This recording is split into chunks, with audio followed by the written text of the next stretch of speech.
पूर्ण सफल हुनेछ भन्ने ठुलो आशा भरोसा।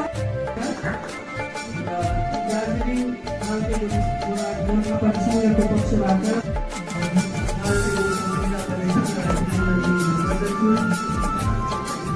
Gorkha साङ्केतिक Chhetri, मन्दिरजी, Vijay Sharma,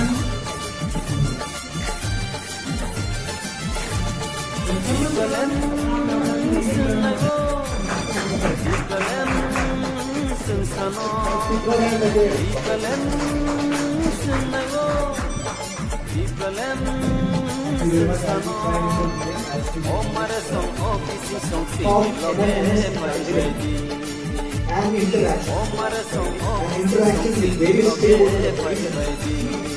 NFMS declares the NFMS Darjeeling Declaration. इस डिक्लेरेशन के दो मुद्दे पहला मुद्दा है NFMS reiterates its solidarity with and commitment to the statehood demands.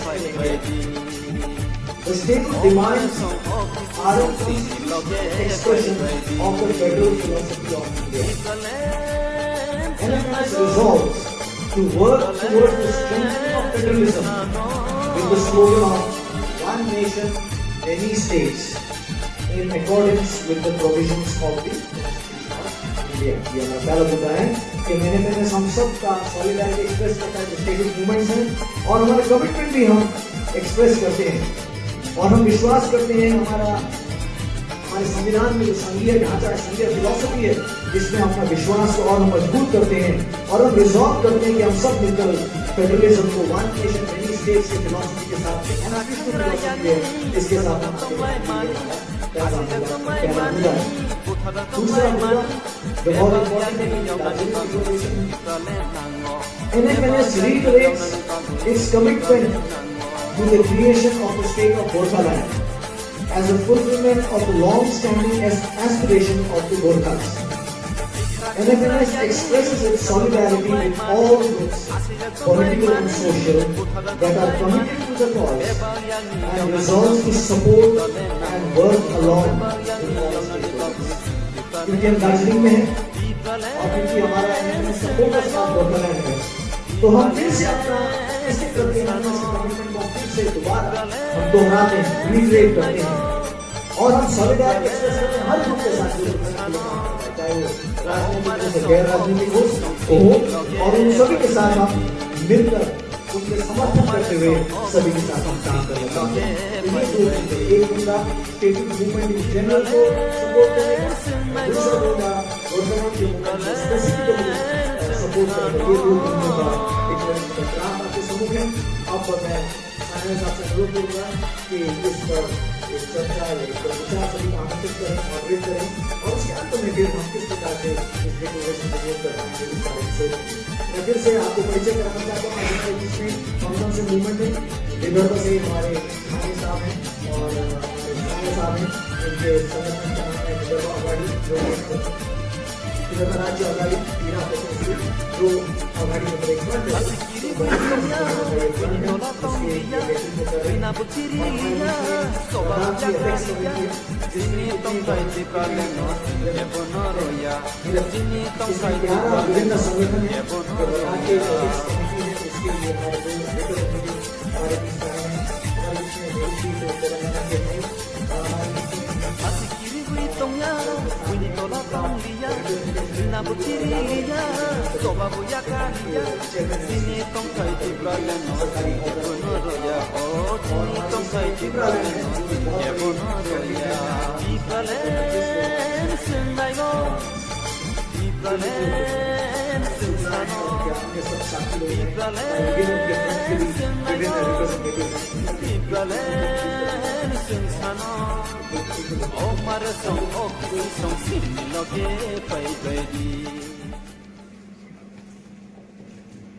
आज हमारा NFMS का सेकंड सेशन में उपस्थित है हमारा पेट्रोलिंग का तरफ से हमारा यूडब्ल्यूपी का सेंट्रल कमेटी का चेयरमैन बलवान पेट्रोल मंत्री। में है हमारा यूथ IPFC सेंट्रल कमेटी का प्रेसिडेंट श्री धनंजय त्रिपुरा जी वो भी प्रेजेंट है। साथ में हमारा IPFC का वुमेन की जनरल सेक्रेटरी मेरी वर्मा वो भी प्रेजेंट है। साथ में है हमारा प्रेजेंट जो स्टेट का ट्राइबल मिनिस्टर डिपार्टमेंट का ट्राइबल मिनिस्टर श्री मेबल कुमार जमतिया उसका वाइफ हमारा मैम जिनका परफॉर्मेंस बाकी जो हमारा सब है 24 एक बड़े ग्रुप में है आप सबका देंगे। उसके बाद हमारे साथ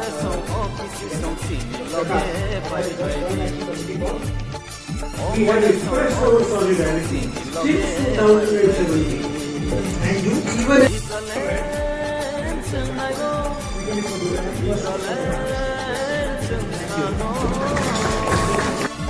그리고 저희가 벌써 나중에 작업하고 나라를 살아주는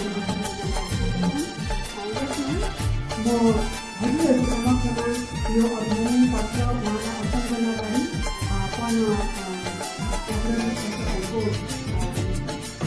जाएगी जो अभियान पत्र it's a national convention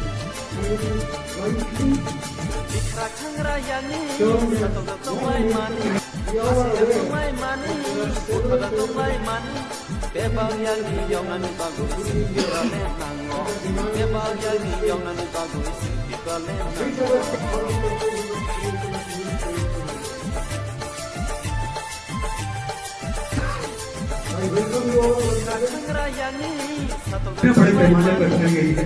इसका मतलब है उस विचार में कहीं उस सोच में कहीं कोई ताकत थी, कोई सच्चाई। तो ये हमें तय करना पड़ेगा। आप सबको मिलके हम सबको मिलके तय करना पड़ेगा कि हमारा रास्ता क्या है। अगर हमारा रास्ता समझौते का है तो फिर समझौते वाली स्थिति में क्योंकि ताकत खुद है। जैसा हमारे सामने कहा कि सरकार दिल्ली ही तय करेगी कि आपको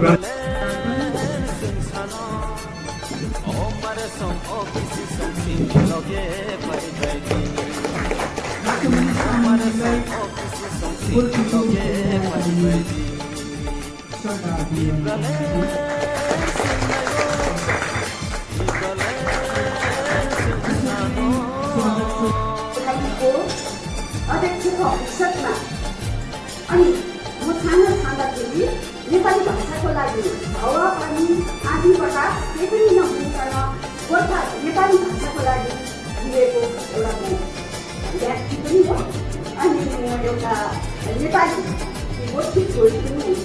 यसर्थ तपाईँले यहाँ राख्नु भएको छ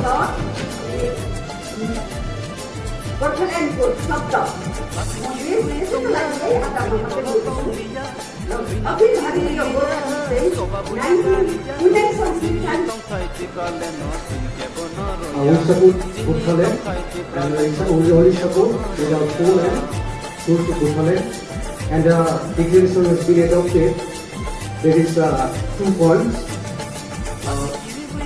When the Bukhaland movement was educated in 2017 on behalf of IPFC Bukhaland, we stand with solidarity for Bukhaland and always and everywhere we will support to Bukhaland. Thank you.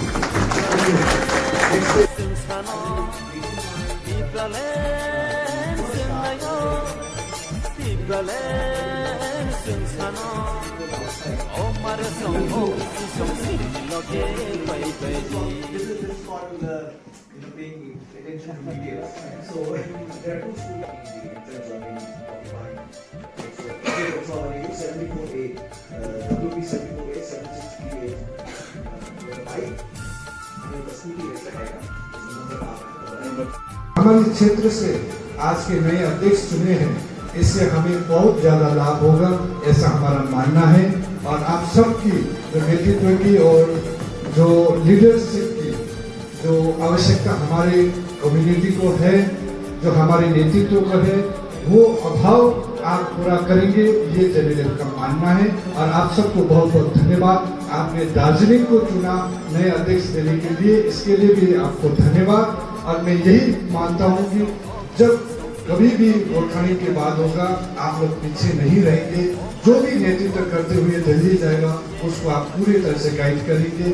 आपकी संस्था, आपकी संगठन हमारे साथ खड़ा है, यही हमारे गर्व की बात है। इसलिए आप सबको धन्यवाद।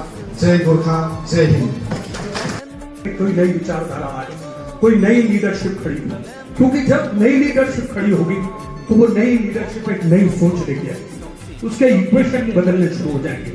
इसी तरह बिजनेस का भी आप उठा के देखिए, कोई भी बिजनेसमैन नहीं चाहता कि उसके पड़ोस में दूसरी दुकान आ जाए और वो उसके ग्राहक को ले ले। और ये हमारा भी है। हमसे कहा जाता है कि आप देशद्रोही हैं, आप देश को बांट रहे हैं। लेकिन मैं चाहता हूं कि आप उन लोगों को मुश्किलें ना खड़ी करें जो सत्ता में रहते हुए भी आपके लिए खड़े हैं।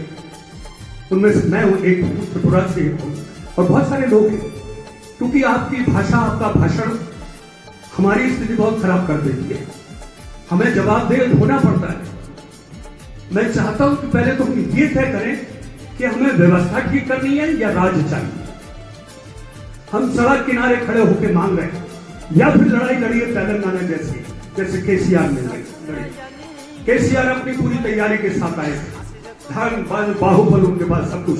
उपस्थित साथियों, आपने अभी हमारे नए अध्यक्ष डॉक्टर गिरीश चौहान ने आपको बताया, और दार्जिलिंग डिक्लेरेशन के बारे में जो दो मुद्दे आपके सामने रखे, मैं चाहूँगा कि हमारे बीच जो ऑर्गेनाइजेशन हैं, पॉलिटिकल तथा सामाजिक, राजनीतिक तथा सामाजिक, मैं चाहूँगा कि आप लोगों में से इन मुद्दों पर आज के कार्यक्रम को सुनने के बाद, वक्ताओं को सुनने के बाद, आपके मन में अगर कुछ हो, कोई ऐसी प्रकार की शंका हो जो आप चाहें कि उसका जहाँ पे उसका क्लैरिफिकेशन मिले, या आप किस तरीके से इन मुद्दों को लेकर अपने संगठन में इसको यूज करके आप उसको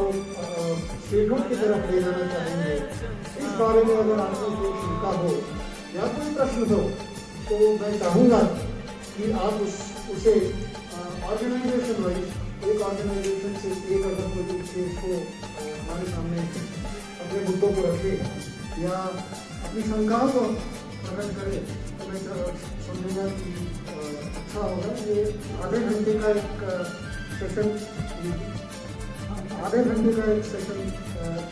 Declaration. So let me read out the declaration. आप सबके सामने ताकि मैं पढ़ रहा हूँ. Following a meeting, NFNS declares the NFNS Darjeeling Declaration. Point 1. NFNS reiterates its solidarity with and commitment to the state-of demand movements and people's aspirations in India. The state-of demand are constitutional expression of the federal philosophy of India. NFNS resolves to work towards the strengthening of federalism with the slogan of One Nation, Many States in accordance with the provision of the Constitution of India. This is point 1. Number 2 is NFNS reiterates its commitment to the creation of the state of Gorkhaland as a fulfillment of the long-standing aspirations of the Gorkhas. NFNS expresses its solidarity with all groups, political and social, that are committed to the cause and resolves to support and work along with all stakeholders. Those of us who support will just show our hands and support this, and we have adopted this. चलिए हम इसको अनुमोदित कर लिया, हम सब ताली बजा के।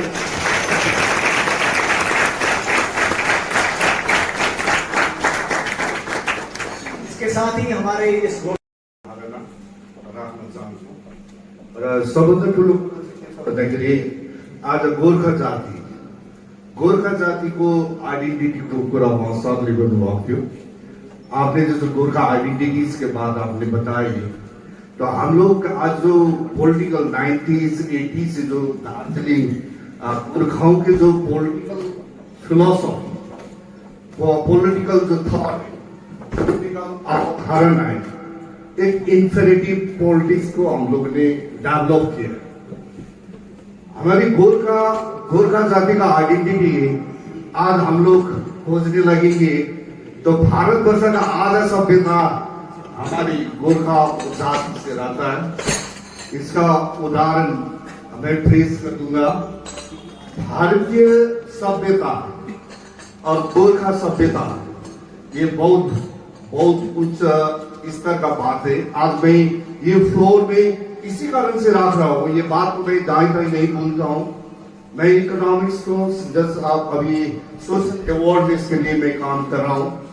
ये केवल भारतीय हिंदू सभ्यता और बौद्ध सभ्यता जो विश्व को दिए है वो गोरखा जाति से ही दिया है।